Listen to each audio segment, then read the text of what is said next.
Week-end secret, a-t-elle écrit en montrant une bague et la vérité qui a suivi m'a détruit en révélant un mensonge profondément calculé qui a fait vaciller notre relation jusqu'à son fondement. J'ai 33 ans, elle s'appelle Élise, 30 ans. Nous vivons à Nancy. Ces derniers mois, c'était comme si elle me testait sans arrêt.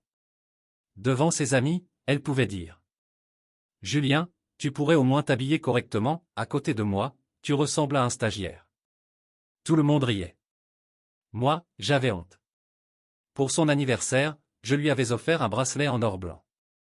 Elle l'a tourné dans ses mains et a dit: C'est mignon, mais un peu cheap. Tu sais que j'aime les vrais bijoux. Elle a souri comme si elle me faisait une faveur. Le vendredi soir, elle m'a dit qu'elle partait chez son amie Amélie à Strasbourg pour un week-end entre filles, sans téléphone. Elle m'a embrassé sur la joue, non par envie, mais par obligation. Le dimanche matin, je fais défiler Instagram. Et je tombe sur son post, coucher de soleil sur l'Atlantique, robe blanche, coupe de champagne. Et une énorme bague ovale en platine à son doigt. La légende. Week-end secret étincelle, la magie existe vraiment. Commentaire. Enfin. Il t'a choisi, ma belle. Heureuse pour vous deux. Au milieu de la photo, un homme. Grand, sportif, chemise en lin. Il la tient par la taille. Elle le regarde d'une manière qu'elle ne m'a jamais regardée. La bague que je lui avais offerte, à 1800 €, a disparu. Un frisson m'a parcouru la colonne vertébrale. Ce n'était pas un doute. C'était une réponse. J'ai fait des captures d'écran et écrit sous sa photo: Jolie bague. Félicitations. 1 minute plus tard, je téléphonais déjà à l'organisateur du mariage. Bonjour, ici Julien. Nous avons besoin d'une annulation complète du mariage. Vous êtes sûr? Plus que sûr. Puis ce fut le tour du restaurant, du lieu de la cérémonie, du fleuriste, du photographe, du DJ. Les dépôts cumulés atteignaient environ 2400 €. La moitié fut remboursée, l'autre moitié non, peu m'importait. J'avais déjà commencé à sentir le poids du contrôle revenir entre mes mains. Ensuite, j'ai envoyé un courrier à l'église de Dijon où la cérémonie devait avoir lieu. Je vous prie d'annuler notre date. Ma fiancée a entamé de nouvelles fiançailles, ce que confirment les images jointes. J'y ai attaché les captures d'écran. Pas d'explication, pas de supplication, juste la vérité brute. Puis ce fut le tour de ses parents. Même chose. Pas de commentaires, seulement les preuves visuelles. Son père a appelé 2 minutes plus tard. C'est quoi ce bordel? Ce que votre fille a publié ce matin. Où a-t-elle trouvé cette bague? Pas chez moi. En arrière-plan, sa mère hurlait. Montre-moi. Montre-moi. Ce n'est pas possible. Le père tenta de me faire pression. Tu ne peux pas annuler tout ça comme ça. C'est déjà fait. Sa mère arracha le téléphone. C'est un malentendu. Les gens vont tout savoir. Tu vas tout détruire. C'était ça. Pas de « tu vas bien ». Pas de « elle t'a trompé ». Non, juste le mot « honte ». Je répondis calmement. La honte n'est pas de mon côté. Et je raccrochai. Je pouvais presque sentir les dominos tomber un par un, les prestataires, les invitations renvoyées, la réputation soigneusement entretenue de cette relation parfaite. Tout s'effondrait comme si je tirais sur un fil invisible. Et ce fil, c'était moi. J'ai ouvert mon carnet et commencé à noter chaque détail de ces derniers mois, les cadeaux qu'elle avait rejetés, les petites humiliations devant ses amis, chaque mensonge soigneusement tissé. Tout allait servir de preuve silencieuse pour le plan que je venais de lancer. Chaque email envoyé, chaque appel fait, chaque capture d'écran sauvegardée, tout était une pièce sur l'échiquier. Je ne me précipitais pas, je ne hurlais pas, je ne suppliais pas. Je bougeais avec une froide efficacité. Le week-end passa dans un silence presque irréel. Pas de message d'elle, juste les appels des prestataires qui confirmaient l'annulation. Son père avait cessé de téléphoner après 3 essais frénétiques. Sa mère essayait de rattraper les dégâts avec des textos paniqués, mais je restais stoïque. Et au fond, je souriais légèrement. La honte qu'il ressentait, cette panique, n'était que le premier domino. Le reste tomberait bientôt. Le soir même, Élise a débarqué chez moi en tambourinant à la porte comme si elle voulait la défoncer. Ses cheveux étaient en bataille, son maquillage effacé, les yeux rougis par les larmes ou par la panique. « Julien, on doit parler. » Non. Tu as détruit notre mariage pour un simple poste? Pour un poste où tu portes la bague d'un autre homme. Elle tremblait. C'est compliqué.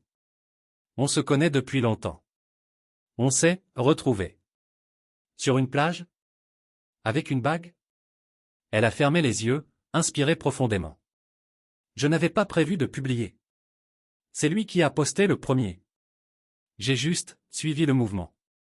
Je la regardais sans bouger. Donc ton plan, c'était quoi? Pendant que je payais le mariage, tu choisissais entre lui et moi. Sa voix s'est brusquement durcie. Ma famille est sous le choc. L'Église appelle. Tu nous fais honte. Moi, je vous fais honte? Pas toi? Le silence a explosé comme un coup de tonnerre. Derrière le mur, un voisin a frappé, signe que le drame dépassait déjà nos murs. Je me suis approché lentement, assez près pour qu'elle entende ma voix sans que je crie. Pose la clé. Et pars. Elle m'a lancé le trousseau en pleine poitrine, les larmes remplaçant la colère. Tu vas le regretter. Tu agis sous le coup de l'émotion. Non, Élise. C'est toi qui es en panique. Moi, je suis calme. Je refermai la porte doucement. Pas de fracas, pas de cris. Juste le bruit net du verrou. Derrière, j'entendais ses pas tourner dans le couloir, son souffle court, puis rien. Ce rien-là était magnifique. Je suis resté quelques minutes immobile, adossé à la porte, respirant enfin. Pour la première fois depuis des mois, j'avais l'impression que l'air entrait à nouveau dans mes poumons. Tout ce qu'elle avait tenté de manipuler, ma honte, ma patience, mon amour, s'était dissous en un instant. Elle croyait que j'allais supplier, crier, me justifier. Mais non.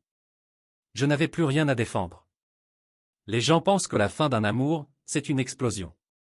Parfois, non. C'est un simple claquement de serrure. Et après, le calme. 2 jours plus tard, c'est lui qui m'a trouvé. C'est Julien? Oui. Je suis le deuxième fiancé? Il me regardait, hésitant, presque désolé. Il a expliqué qu'Élise lui avait assuré qu'elle était libre depuis 6 mois. Que son ex était devenu obsédé, que je n'avais pas accepté la rupture. Puis il a lâché une phrase qui m'a glacé les mains. Tu savais pour ses dettes? Quelles dettes? Environ 19 000 euros. Elle m'a dit que son petit ami avant toi l'avait laissé avec ses dettes. J'ai aidé. 19 000 euros de dettes? Jamais elle n'avait fait le moindre signe. Pas un mot, pas une plainte, rien. Mon sang s'est figé. Il a respiré profondément, la voix tremblante. On dirait qu'elle nous a menti à tous les deux. Quand il a raccroché, quelque chose a cliqué dans ma tête. Ce n'était pas une histoire d'amour.